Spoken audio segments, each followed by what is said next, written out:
महर्षि कणाद, जिनका जन्म प्रभास पाटण में हुआ था, अर्थात आज के गुजरात भारत में हुआ था। महर्षि कणाद रसायन विज्ञान के सर्वश्रेष्ठ ऋषि थे। आज के मॉडर्न युग में हम लोग मानते हैं कि जॉन डाल्टन ने परमाणु सिद्धांत प्रतिपादित किया था, लेकिन महर्षि कणाद ने जॉन डाल्टन के लगभग जन्म से 2600 वर्ष पहले इस थ्योरी को दे दिया था। जिसके प्रसंग में एक कथा आती है कि जब वह अपने गुरु के यहाँ शिक्षा अध्ययन कर रहे थे, तो वो एक बार एक चावल के दाने को लेते हैं और वह कहते हैं कि ये कब तक टूटेगा, इसके लिए हम देखते हैं। जब महर्षि कणाद ने उसे तोड़ना शुरू किया तो वह टूटते टूटते परमाणु की अवस्था में आ गया। तब महर्षि कणाद देखते हैं कि इससे आगे तो वह टूट ही नहीं रहा। उसके बाद वहां पर वह परमाणु सिद्धांत का प्रतिपादन करते हैं। महर्षि कणाद के नाम के बारे में एक कथा प्रचलित है कि इनका नाम कणाद ही क्यों पड़ा, क्योंकि जब महर्षि कणाद अपने घर से निकलते थे तो उन्हें रास्ते में जो कण मिलते थे, अर्थात चावल के या गेहूं के दाने, उन्हें वे इकट्ठा कर उन्हीं को खाकर अपनी आगे की तपस्या करते थे। इसी कारण इनका नाम महर्षि कणाद पड़ा। लेकिन कुछ लोगों का मत यह भी है कि महर्षि कणाद ने परमाणु सिद्धांत का प्रतिपादन किया था,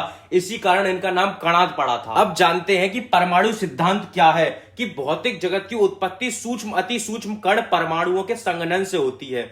इसको सबसे पहले महर्षि कणाद ने दिया था और उनके 2600 वर्ष बाद इसी थ्योरी को जॉन डाल्टन ने प्रतिपादित किया था। महर्षि कणाद ने वैशेषिक दर्शन शास्त्र की रचना की थी। वैशेषिक जिसका अर्थ है विशेष। इन्होंने वैशेषिक दर्शन को 6 मूल पदार्थों में विभाजित किया है, जिनके नाम द्रव्य, गुण, कर्म, सामान्य, विशेष और समवाय है। इस ग्रंथ में इन्होंने द्रव्य की संख्या को 9 बताया है और गुणों की संख्या को 24 तथा कर्म की संख्या 5 है और समय की संख्या 2 है, सत्ता समय और विशिष्ट समय। इन्होंने वैश्विक दर्शन में भूकंप का आना, वर्षा का आना, चुंबक में गति होना, गुरुत्वाकर्षण विज्ञान होना, ध्वनि तरंगे आदि में विशेष में विवेचना किस प्रकार होती है, इन्होंने इस ग्रंथ में लिखा है। इन्होंने वैश्विक सूत्र में 10 अध्यायों की रचना की है, जिसमें प्रत्येक अध्याय में 370 सूत्रों को लिखा है। और इन्होंने कहा था कि परब्रह्म की इच्छा से ही परमाणु काम करते हैं। जिन्होंने वेदों को समझ लिया, अर्थात उसने ईश्वर को समझ लिया। इसीलिए हमारे यहाँ पर ईश्वर को समझने के लिए 6 उपाय हैं: